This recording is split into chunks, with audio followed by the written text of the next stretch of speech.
is Allison Page, and I am going to be reading a monologue from a play I wrote called Jason's.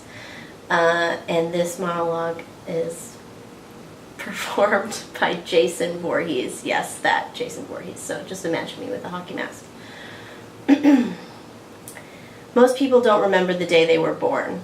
That would be crazy, right? If they did. I do, though. Maybe you don't recall this, but I wasn't the killer in the first movie. That wasn't even part of it. Mrs. Voorhees was the murderer.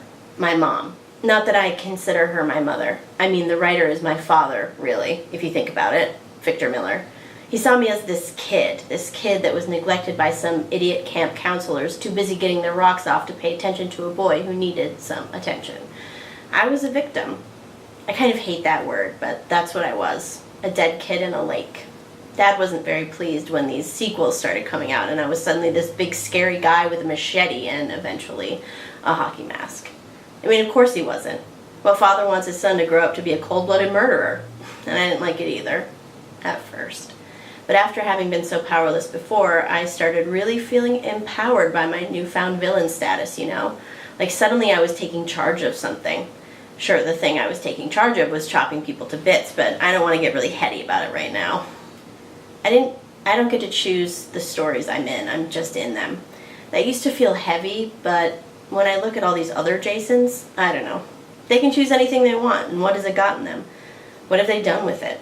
Been in a TV show and then spent the next several decades pretending that makes a difference to the world, or acting like they haven't aged? Some of them turned out pretty shitty, if you ask me. So, yeah.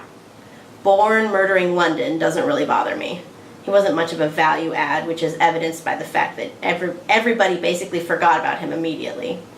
I assume Bourne doesn't think I know, but I'm more familiar with murdering than he realizes. I can always spot one.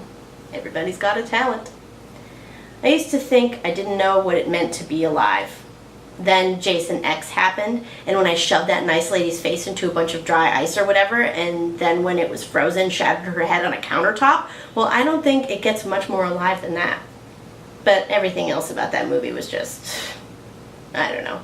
My heart wasn't in it, I guess. If I have one. The more sequels they made, the more diluted everything got. By the time Jason X came along, the origin story had pretty much fallen by the wayside. It got me thinking, dying? I think it's okay. It's okay to not exist forever. Imagine how diluted you would be if you lived for 100,000 years or a million. Sure, it's good to grow and change, we have to, but I don't think it's healthy to be 1,000 different people, and you'd have to be to go on that long. You'd hit this peak of having spent generations bettering yourself, and I've seen too much of human nature to think a person wouldn't just start going downhill after that. Once you climb a mountain, you kind of have to descend the other side. All these guys, they're just running away from death. It's sad, because it's a race they'll never win. I've been dead my whole life, and I can tell you it's not that bad. What is bad is watching people who are alive and don't seem like they know how lucky they are. Every moment should be some great discovery or some great joy, or at the very least some sort of kinetic thing. Once I was looking for a victim or something, I can't remember, and I saw this kid. He was fishing off a dock. He hadn't caught anything. He was just sitting there with his fishing pole in the water. His father came over and said he might as well come inside because it wasn't going to catch any fish. He'd been out there for hours and he was clearly not getting anything. The kid looks up and says, "I'm not trying to catch anything, I'm just fishing." And the dad says, "Well, there's no point in that, come inside." I guess that's what's so difficult about being alive.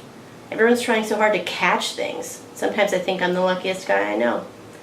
I hope all the other Jasons find what they're looking for, but I also just hope they stop looking.